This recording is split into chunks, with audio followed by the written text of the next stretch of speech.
My name is Sister Maria Celia Molina. And I chose that name because I wanted to honor my mother. And so my mother was Celia. And so I took Maria Celia as my name. Um, and just part of entering was a real drama at home. um,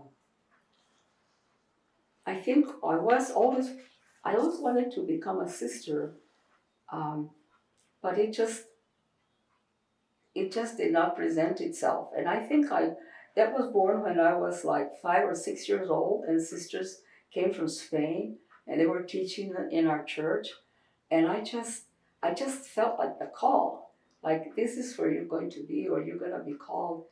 And so I always had that in the back of my mind. And I did write to a couple of orders, and I never got an answer back. Um, and then when we moved to Arizona, my little brother came over and he said, "Oh, sister, guess what? I just saw a convent, and I think some sisters live there." And then later on, he came and said, "Yeah, their sisters live there, and they're wearing habits." And so, at the same time, this is happening in confession. The priest told me, "You have vocation." Uh, so it was coming from everywhere. However, I hadn't told my parents that I was thinking about this. And of course, my brothers were telling me, "Well, when are you gonna get married? You're already old enough, why?" And I just said, "Oh." And but in the meantime, I really saw that there was an opportunity to talk to the sisters, because the priest in the confessional also told me, there are a group of sisters here. Maybe you like to talk to them." And so I said, "Yeah, I think I will." So he arranged it, and I talked to Sister Mary Lucille. And she was very encouraging when she talked to me, partly because I had gone to a very good school in New Mexico. And we had done a lot of math. I mean, it was a super school. So I think she realized that this person, maybe has enough of the language, and because we spoke both languages at home, English and Spanish. So I was encouraged by Mary Lucille and then the priest. And so then she said, maybe what would help you to discern would be if you could just come to our 8th grade like a student, because I was very tiny, I was very skinny, and I looked like a 14-year-old. And so, no, I'm combination. My father is Spaniard, my mother was from Mexico, so I have the combination of both. And in New Mexico, it was very Spaniard, and we were like Hispanic Americans. And then when we moved to Arizona, the Mexican part is more emphasized. So then I became acquainted with the Mexican culture, which was beautiful. The love for Our Lady of Guadalupe, the devotions of people, and the bonding, and how they would make dinners and sell. And they were a very active group. And so that was a different group than the group from Spain, which was like, we're not going to have they were a different group. So I had a chance to really experience both groups. Yeah. Well, what happened was, when I talked to the priest um, about wanting to be a sister, he suggested that I go to the school and get to know them in the school.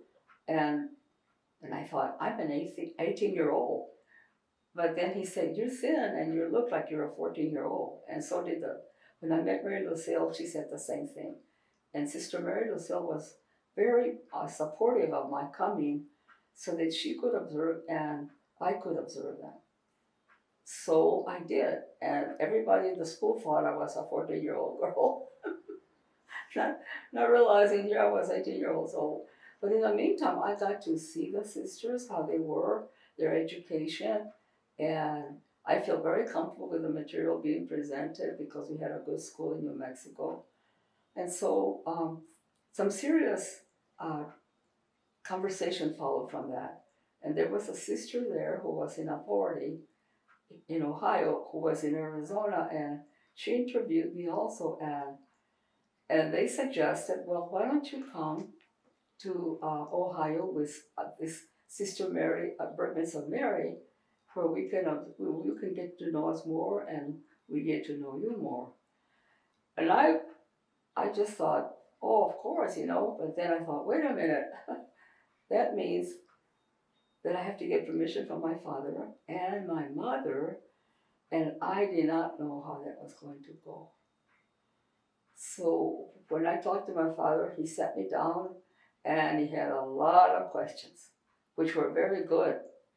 How long have you been thinking this? Why do you think? And just a lot of things.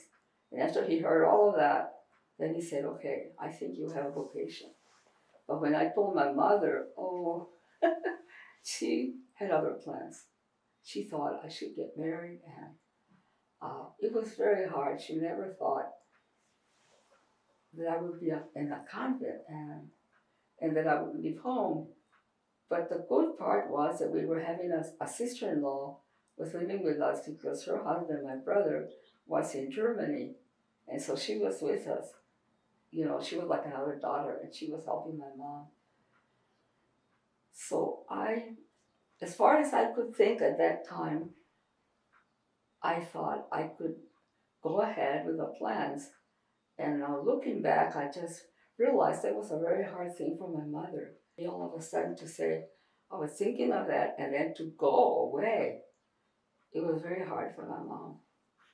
No, I think that they were happy that here was this person who thinks of entering, because it was not something that was born then. I had explored it before because I had been to sisters and they had not responded.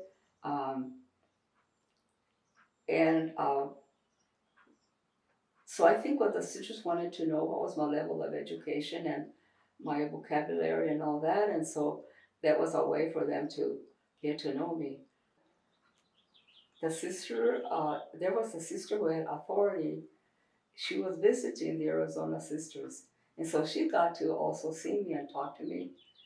And so what they suggested was that I come to Ohio with that sister, that older sister, to come with her and see Chicago and see Ohio, and for myself to see, and then decide, and then the community would also decide. After I entered, I came to Chicago. I know that was the first place we stopped, and they were playing Christmas music, and of course, then I started to cry.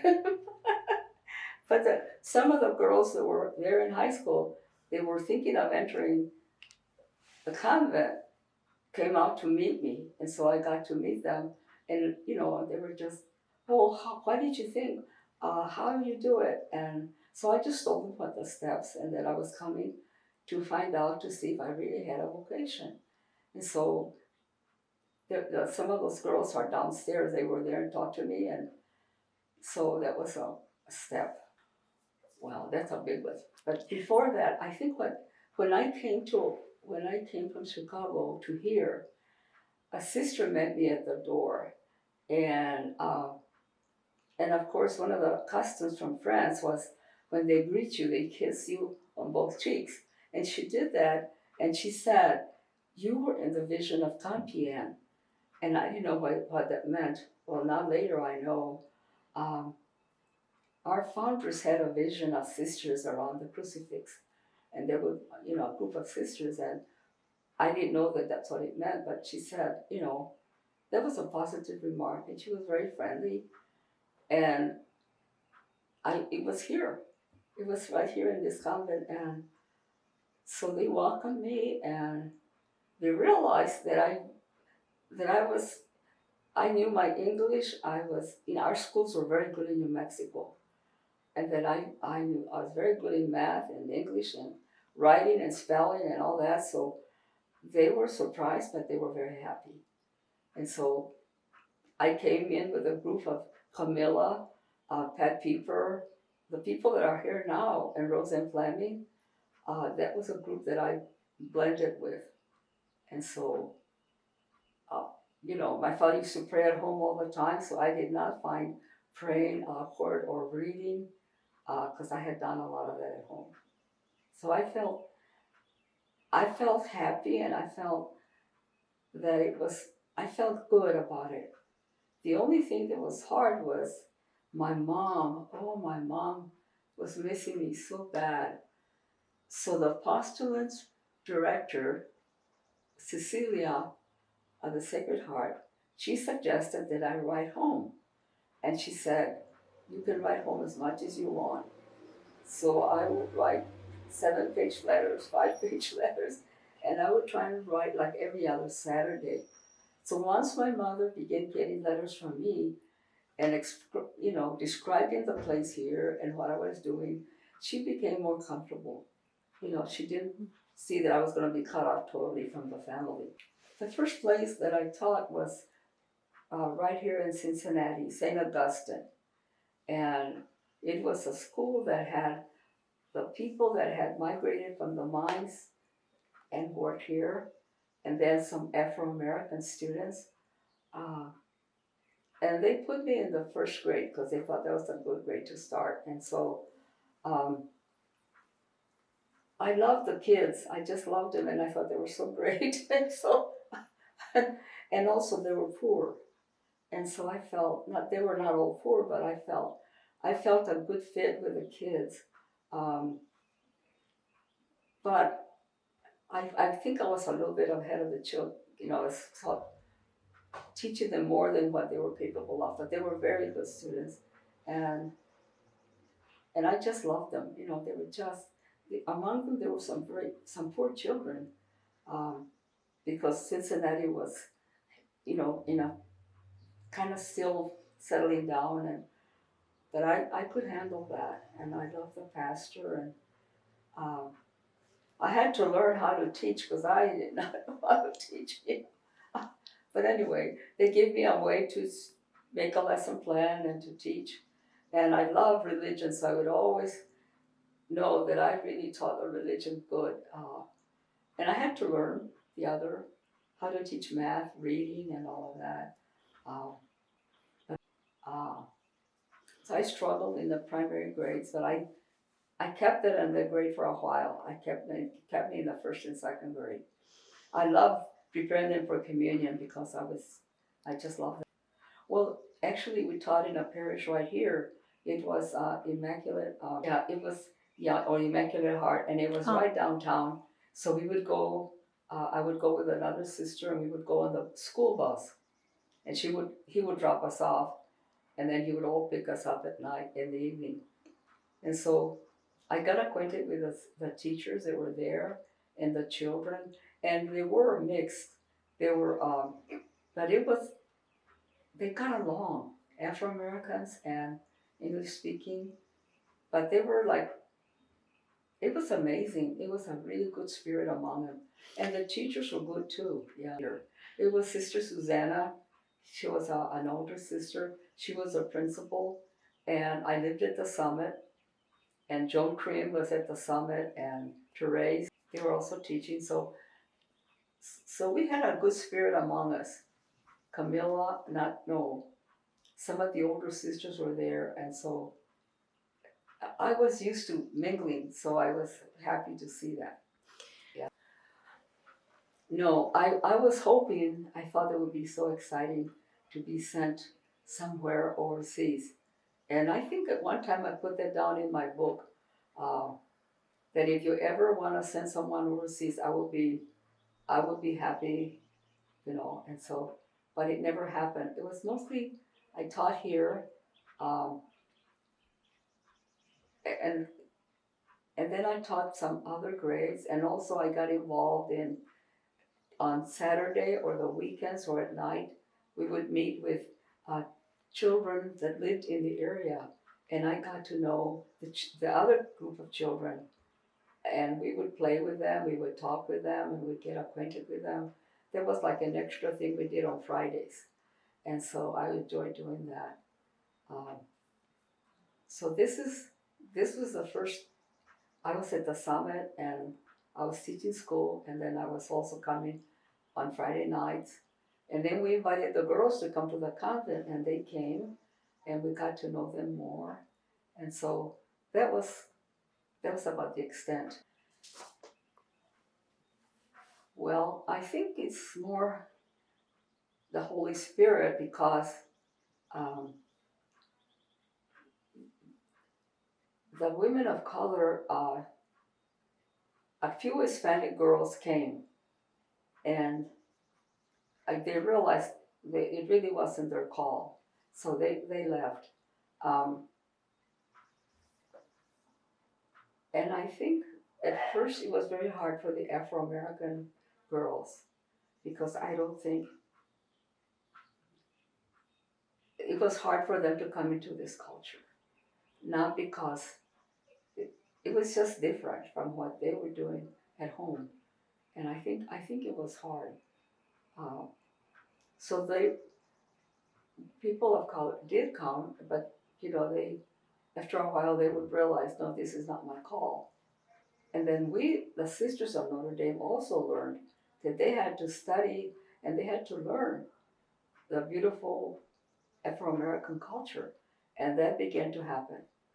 We began to realize we didn't know everything and that we needed to learn more. And they did. The sisters really made a big effort to, and we get people to come in and talk to us and become more friendly or more realizing we didn't know the culture, that we had to learn. And then when Afro-American women began entering and stayed, then we knew it was going to be okay, because Teresita and other women came, and we had to learn the beauty of the culture and realize that they don't have to become of our culture. They can say who they are, and they can still be Sisters of Notre Dame. So that took a long time, but at this point, they're treasures. I mean, and Teresita was elected Mother General for many years. We loved her, and we learned also to learn about the Afro-American culture. And we had a lot to learn, and we're still learning. It's a very families are really bonded, and we had to learn that, and so Afro-American women are part of us now, and they're here, and they're in offices and everything, and it's like America. America had a period of rejecting, and there was a period of a lot of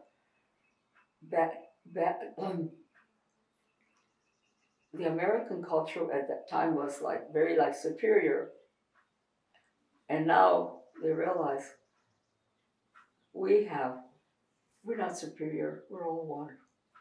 Yeah. I think it was my father and mother always prayed at home. And they kind of made me a person that would be in constant dialogue with God if there were questions in my mind. And then also,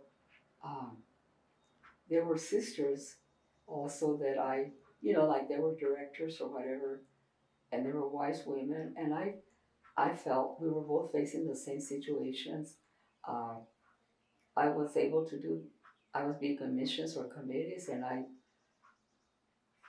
had already been in an environment which was bicultural. So it wasn't like I was doing it for the first time, because New Mexico was bicultural. So I felt comfortable with that.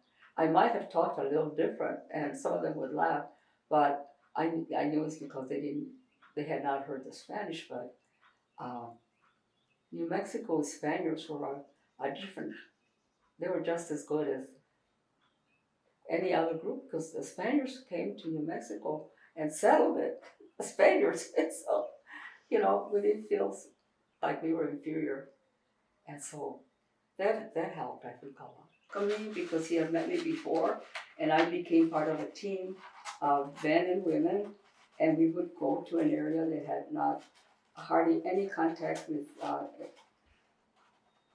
of official or whatever catechism or the, but they were people who believed in God for sure. They had, I mean, they survived because they believed in God, and so I was able to work with the people of different ages, and we were a team. We were always a team, and after we were there like 2 months, we gave them the basics of the faith, and then also left formate people that were formation, and they were going to be the leaders to carry on the work. And that was going to help the bishop, because then he had prepared people up here, and he know that they were sending the people down for workshops and retreats. And so we did what we were, evangelized and prepared teachers, and then we left, but we left leaders over there. It was a priest from Argentina and a seminarian. So there were three of us. Okay. And we were there and we worked. I was bilingual, and they were Hispanic, but we worked well together. And